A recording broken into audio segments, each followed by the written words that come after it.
बनारस, जिसे हम काशी के नाम से भी जानते हैं, जहाँ के घाटों पे बैठकर हम अपने जीवन की सभी समस्याओं को भूल जाते हैं और उन घाटों की असीम शांति में कहीं खो जाते हैं, जिससे दिल को सुकून की प्राप्ति होती है। जहाँ की गलियों में घूमते घूमते हम जिंदगी के मुश्किल रास्तों को भी भूल जाते हैं। बनारस, जहाँ बहने वाली गंगा जी हमारी माँ बनकर हमारे मन में चल रही परेशानियों के सैलाब को खुद में समाहित करके हमारे मन को शांत कर देती है। बनारस, जो स्वयं भगवान शिव को अत्यंत प्रिय है और जहाँ भगवान शिव स्वयं निवास करते हैं और पूरे संसार को प्रेम का संदेश देते हैं। बनारस एक ऐसा पवित्र स्थान जहाँ हम आते तो समस्याओं को लेकर है, लेकिन जहाँ से जाते वक्त सिर्फ दिल में बनारस को बसा के जाते हैं। इसी खूबसूरत शहर और भक्तिमय सफर को आगे बढ़ाते हुए हम अपने नए वीडियो को लेकर आ गए हैं।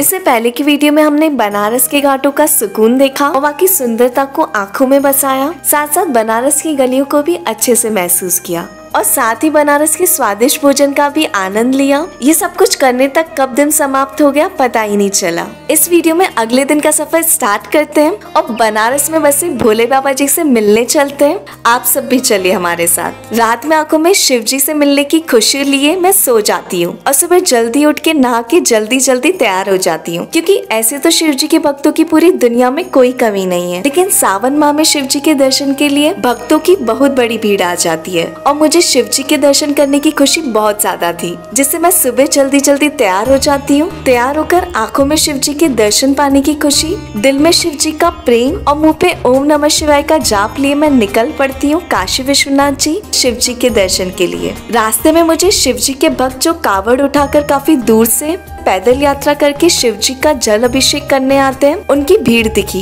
इन भक्तिमय दृश्य को देखते हुए और ओम नमः शिवाय का जाप करते हुए अपने छोटे छोटे पैरों को जल्दी जल्दी आगे बढ़ाकर मैं पहुंच जाती हूँ काशी विश्वनाथ जी के मंदिर के पास। मंदिर में भक्तों के प्रवेश के लिए 4 गेट बनाए गए हैं। मैं अपना फोन बाहर जमा करके शिव जी के लिए बेलपत्र लेकर गेट नंबर 4 से अंदर आ जाती हूँ। मंदिर के अंदर किसी भी तरीके का इलेक्ट्रॉनिक सामान जैसे मोबाइल, घड़ी, ब्लूटूथ आदि ले जाना मना है। इसके साथ साथ तंबाकू, सिगरेट या कोई भी नशीला पदार्थ ले जाना मना है। वैसे भी शिव जी की भक्ति का नशा इतना होता है, बाकी क्यों ले जाना। ऐसे पवित्र स्थान पर कोई भी नशा करके या सामान लेकर न जाए। गेट नंबर 4 से भक्तों की लाइन में लगकर मैं धीरे धीरे आगे बढ़ रही थी और कुछ देर में ही मैं शिव जी के गर्भगृह के पास पहुँच गयी, लेकिन भक्तों की भीड़ ज्यादा होने की वजह से और मेरी हाइट कम होने की वजह से मैं गर्भगृह में विराजमान शिव जी को देख ही नहीं पाई। मैं बहुत उदास थी और रोने लगी। मुझे लगा कि मैंने ऐसा कौन सा पाप किया है जो मैं शिव जी के दर्शन नहीं कर पाई, और इसी उदासी को मन में लिए मैं वापस अपने रूम आ गई। फिर मेरा बाहर जाने का मन ही नहीं हुआ। इसी बीच कुछ ऐसा हुआ जो मेरे लिए किसी चमत्कार से कम नहीं है। मुझे लगा शिव जी मुझसे कह रहे हैं कि कल मैं तुम्हें आराम से दर्शन दूंगा, लेकिन मुझे लगा मैं ऐसे ही सोच रही हूँ बस। अगले दिन मैं फिर से तैयार होकर निकल पड़ती हूँ अपने पिता शिव जी के दर्शन के लिए और वहाँ पहुँचकर मुझे फिर से बहुत ज्यादा भीड़ दिखी। मुझे लगा आज फिर से दर्शन नहीं कर पाऊंगी, लेकिन शिव जी की महिमा शिव जी जाने। इतनी भीड़ होने के बाद भी जब मैं शिव जी के गर्भगृह के पास पहुंची तो ऐसा लगा मानो भीड़ हट गई हो और शिव जी मेरे सामने ही थे।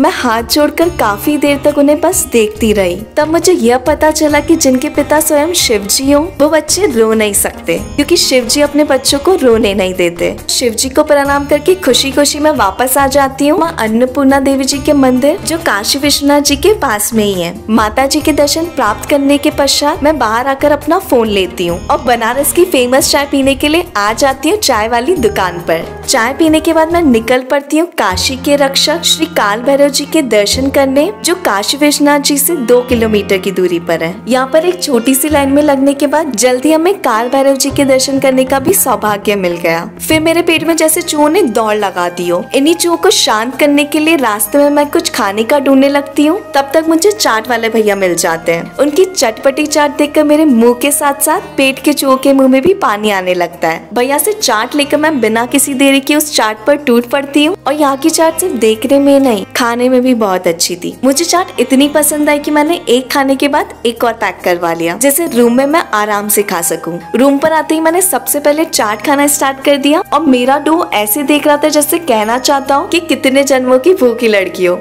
मैंने उसे इग्नोर करते हुए सोचा कि छोड़ो, इस चाट घाट पर कंसंट्रेट करते हैं। फिर थोड़ा आराम करने के बाद मैं वापस रूम के बाहर आ जाती हूँ और दिन का खाना खाने के लिए बनारस की गलियों में घूमने लगती हूँ। या खाने के लिए इतने सारे ऑप्शंस हैं कि समझ ही नहीं आता क्या खाया जाए। फिर मैंने क्या क्या खाया आइए इस वीडियो में दिखाते हैं।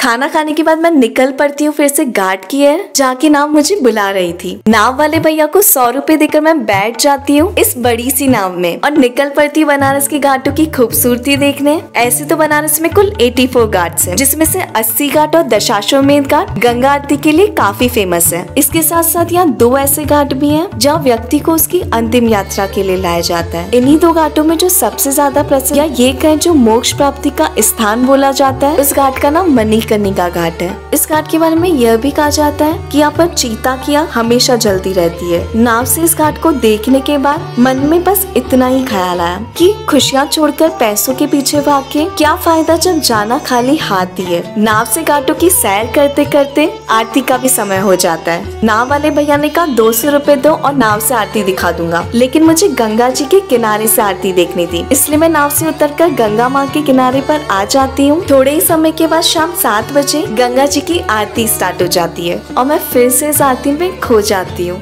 आरती समाप्त होने के बाद मन में सुकून लिए मैं घाटों को अपनी आंखों में बसाकर धीरे धीरे अपने रूम की तरफ चलने लगती हूँ। तभी मेरे छोटे से कानों में डमरू की एनर्जेटिक आवाज पड़ती है और मैं देखती हूँ कि यह आवाज केदारेश्वर महादेव जी के मंदिर से आ रही है और मैं डमरू की आवाज का पीछा करते हुए पहुँच जाती हूँ महादेव जी की आरती में शामिल होने। यहाँ की आरती की एनर्जी आप सभी खुद महसूस कीजिए।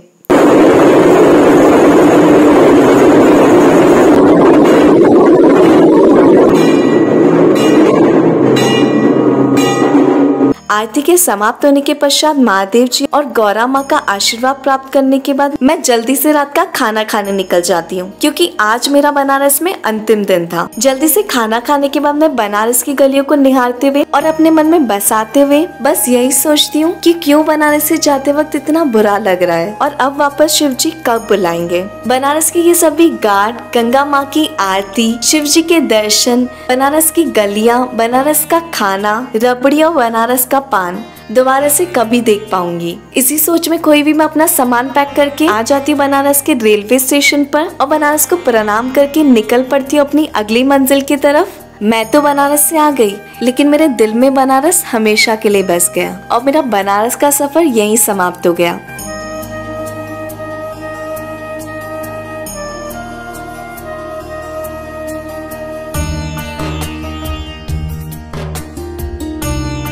अगर आप सभी लोगों ने इस वीडियो के जरिए से बनारस को महसूस किया हो तो वीडियो को लाइक करके और चैनल को सब्सक्राइब करके बेल आइकन को दबा दें, क्योंकि सफर अभी बहुत बड़ा है हमारा और आपके साथ के कारण महादेव जी के और भी दर्शन करने का मौका मिलेगा।